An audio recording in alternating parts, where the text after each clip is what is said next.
K C. വേണുഗോപാലിനായി വീണ്ടും survey. തെരഞ്ഞെടുപ്പിനെ സ്വാധീനിച്ച നേതാക്കളിൽ ഒന്നാം സ്ഥാനം കെ.സിക്ക് എന്ന് പോൾ മന്ത്ര ഏജൻസിയുടെ സർവേ. പിണറായി വിജയൻ രണ്ടാം സ്ഥാനവും വി ഡി സതീശൻ മൂന്നാം സ്ഥാനവും നേടി. വിവരങ്ങളുമായി ബിനിൽ ലീല സാബുവാണ് ചേരുന്നത്. ബിനിൽ, ഈ പോൾ മന്ത്ര എന്ന ഏജൻസി നേരത്തെ തന്നെ കെ.സി. വേണുഗോപാലിനായി സർവേ നടത്തിയ ഒരു ഏജൻസി കൂടിയതാണ്. മാത്രവുമല്ല, കെ.സി. വേണുഗോപാലിന് വിവിധ തലങ്ങളിലുള്ള അനുകൂല ഘടകങ്ങളാണ് നിലവിൽ അവിടെയുള്ള അണികൾ തന്നെ മുന്നോട്ട് വെക്കുന്നത്. വഴിപാടാണെങ്കിൽ വഴിപാട്, മാത്രവുമല്ല ഫ്ലെക്സുകൾ അതുകൊണ്ട്, സോഷ്യൽ മീഡിയ പ്രചാരണമുണ്ട്. ഒപ്പം നേതാക്കൾ തന്നെ അല്ലാതെയും അഭിപ്രായങ്ങളുമായി മുന്നോട്ട് വരുന്നുണ്ട്. ഇപ്പോൾ മുഖ്യമന്ത്രി ചർച്ച അങ്ങ് എക്സിറ്റ് പോളുകളോടുകൂടി കോൺഗ്രസിൽ അങ്ങ് ബലപ്പെട്ടു എന്ന് വേണം പറയാൻ, അല്ലേ?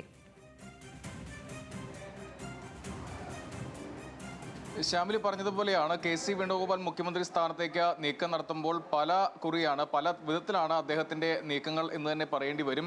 ഇപ്പോൾ പോൾ മന്ത്ര എന്ന ഏജൻസിയുടെ സർവേയാണ് ഇപ്പോൾ പുറത്തേക്ക് വന്നിരിക്കുന്നത്. നേരത്തെയും കെ.സി. വേണുഗോപാലിന് അനുകൂലമായി സർവേയും അഭിപ്രായ പ്രകടനവും ഒക്കെ നടത്തുന്ന ഒരു ഏജൻസിയാണ് പോൾ മന്ത്ര. ഇപ്പോൾ അവർ പുറത്തുവിട്ടത് ഈ ഏറ്റവും കൂടുതൽ സ്വാധീനിച്ച രാഷ്ട്രീയ നേതാവ് ആരാണ് എന്ന ചോദ്യമാണ് അവർ ഉയർത്തിയത്. ആ സർവേയാണ് ഇപ്പോൾ പുറത്തേക്ക് വന്നിട്ടുള്ളത്. ഈ വോട്ടെടുപ്പിന് 60 ദിവസം മുമ്പ് 2 മാസമായി ആരാണ് മികച്ച സ്വാധീനം ചെലുത്തിയ നേതാവ് എന്ന ഒരു സർവേ ഫലമാണ് പുറത്തേക്ക് വന്നത്. ഒന്നാം സ്ഥാനത്ത് കെ.സി. വേണുഗോപാൽ. സ്വാഭാവികമായും അദ്ദേഹത്തിന് ഒപ്പം നിൽക്കുന്ന ഏജൻസിയാണ്, അതുകൊണ്ട് അദ്ദേഹത്തിന്റെ പേരാണ് ആദ്യമുള്ളത്. 21.4% അദ്ദേഹത്തിന് ലഭിച്ച വോട്ട്. രണ്ടാം സ്ഥാനത്ത് UDF-ലെ ആരുമല്ല, മുഖ്യമന്ത്രി പിണറായി വിജയനാണ്. 18.6% അദ്ദേഹത്തിന് ലഭിച്ചിരിക്കുന്ന വോട്ട്.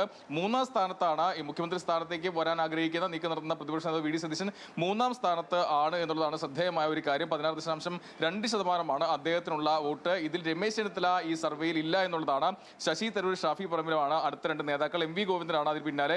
പി രാജീവ് ഉണ്ട്, അതിന് താഴെ കെ ശൈലജ. ഇങ്ങനെയാണ് ഈ ലിസ്റ്റ് നീളുന്നത്. എന്തായാലും കെ.സി. വേണുഗോപാലിന് അനുകൂലമായി നിൽക്കുന്ന ഏജൻസി അദ്ദേഹത്തെ മികച്ച രാഷ്ട്രീയ നേതാവായി, സ്വാധീനിച്ച നേതാവായി കാണിച്ചുകൊണ്ടാണ് ഈ സർവേ ഇപ്പോൾ പുറത്തേക്ക് കൊണ്ടുവന്നിരിക്കുന്നത്. കെ.സി. വേണുഗോപാൽ മുഖ്യമന്ത്രി സ്ഥാനത്തേക്ക് വരാൻ വലിയ നീക്കം നടത്തുന്നുണ്ട്. അതിന്റെ ഭാഗം കൂടിയാണ് ഈ സർവേ എന്ന് വേണം മനസ്സിലാക്കാൻ. ശ്യാമിലി.